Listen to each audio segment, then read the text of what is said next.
Sono molto felice che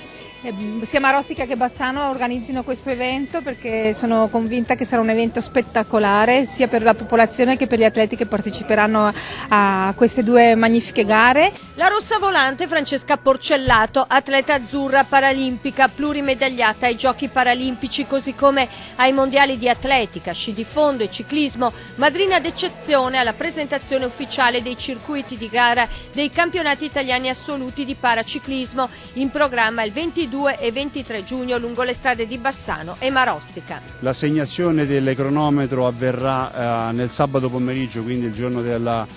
prova a cronometro, direttamente nella piazza di Marostica. La carellina la domenica mattina con inizio alle 8:30 dal Viale delle Fosse su un circuito cittadino, anche questo di 5 km e 500 metri, con l'attribuzione delle maglie tricolori a fine giornata intorno alle 17:30-18 su Viale delle Fosse con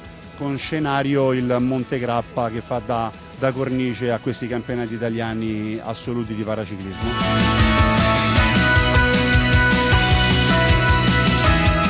I ciclisti, già iscritti e provenienti da tutta Italia, sono 150, ma si prevede di toccare quota 200 per una grande festa di sport e divertimento. Saranno due circuiti veramente molto tecnici, molto impegnativi, ma che daranno lustro alla maglia tricolore che poi si andrà a vincere, e lo spettacolo sarà assicurato sia da parte dei protagonisti, dunque degli atleti, che dalle persone che verranno a vederci, ad applaudirci e a sostenerci.